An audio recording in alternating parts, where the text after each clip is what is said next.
Creating effective rubrics. Assessing student learning in an accurate and consistent way can be a challenge for instructors, especially as student learning takes a step towards being more remote and online. Whether used in online classes or in person, rubrics are helpful tools while assessing student learning for a number of reasons. Namely, rubrics are helpful for both the students and the instructors as they provide guidance on what evidence is required in order to be successful in an assessment. In this video, we will discuss what a rubric is, what types of rubrics exist, what to consider as you create your own rubric, when to share your rubrics with students, and finally, we will discuss their multiple benefits. So, what is a rubric? A rubric is an assessment tool that clearly indicates achievement criteria across all the components of any kind of student work, from written to oral to visual. It can be used for marking assignments or overall grades. What are some common types of rubrics? We will be discussing 3 types of rubrics: holistic, analytical, and single point. Holistic rubrics. Holistic rubrics group several different assessment criteria and classify them together under grade headings or achievement levels. Holistic rubrics are ideal when instructors have an overall description of what needs to be achieved to meet each grade. In a 2015 study by Sofferman at the University of Manitoba, 68% of students preferred a holistic rubric over an analytic rubric because they were able to easily interpret an A paper from a B paper. Here's an example of a holistic rubric. Analytic rubrics. Analytic rubrics assess criteria components individually and then give an overall mark. Analytic rubrics also can permit different weightings for these different components. One axis will contain either a numeric grade or a letter grade, or a scale from excellent to poor.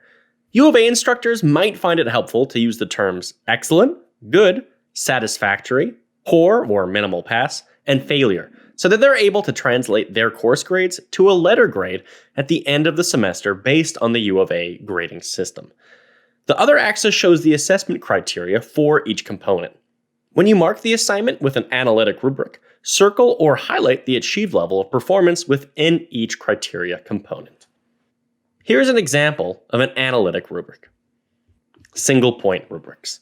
The single point rubric describes the target and leaves room for reasons for not meeting or advancing beyond this criteria.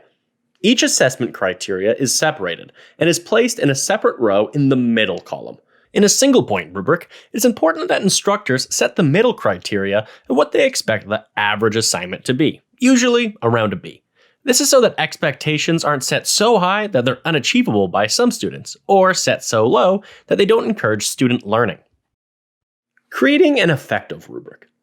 If instructors plan to use a rubric, we suggest 1. Use a different rubric for each assignment. Each assignment will have unique criteria based on its own unique learning outcomes. Because of this, it can be problematic to use a universal rubric to use for all of your students' assignments. Number 2, to make the feedback you give students useful, make sure it is clear to the student what they need to do specifically to improve their performance. To provide effective feedback, a rubric must help students answer the 3 following questions. 1. Where am I going? Learning goals. 2. How am I going there? Task performance description. And most importantly, number 3. Where to next? Give guidance about how to reach each desired task performance. Number 3. Your rubric should avoid vague and ambiguous language and be sensitive to the use of terminology or jargon. For example, if you give the students the note, "Be more philosophical," does the student really understand what that means? Number 4. Consider having colleagues review your rubric for clarity and readability. Number 5. Kilgore and colleagues found that students have a strong preference for rubrics that, from left to right, start with a higher grade and move to descriptions of lesser grades towards the right columns of the rubric.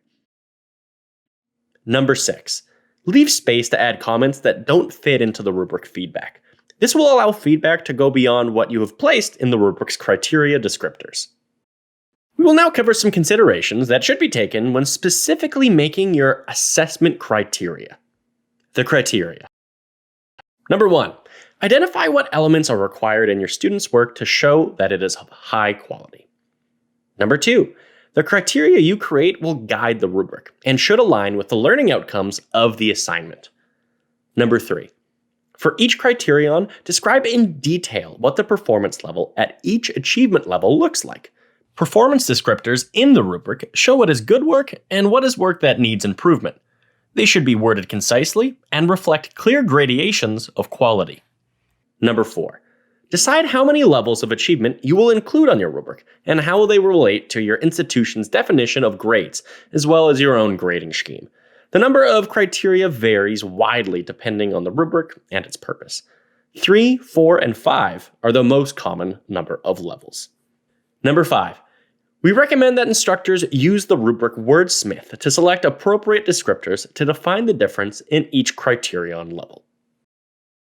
Unlike other assessment methods, the rubric should not be kept hidden from student view until a grade is assigned. So, how should students interact with the rubric? The rubric should be provided prior to students starting an assignment.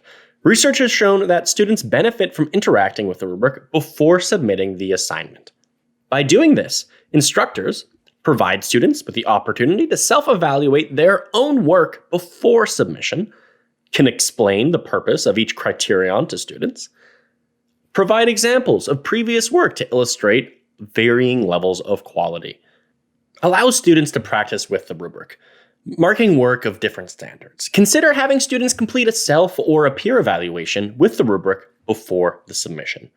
Finally, after you've completed an assessment, give students the marked rubric along with their assignment. Here's an example of what students might receive with an analytic rubric. Now that we've covered what rubrics are, several types of rubrics, and what considerations to take while building a rubric, let's take a step back and look at the bigger picture as we ask ourselves, why should rubrics be used? The answer lies in their many proven benefits. The value of a rubric lies in its formative potential. Where the same tool that students use to learn and monitor their learning is then used for grading and final evaluation by instructors. During remote teaching, rubrics are even more crucial as feedback is a critical component of effective online assessments. It must be meaningful, timely, and should be supported by a well-designed rubric. Rubrics can help instructors grade students' work in a more consistent, reliable, and unbiased manner. A well-designed rubric can help students judge their own work, identify their strengths and weaknesses, and be more objective about the quality of the work. Thanks for watching this video.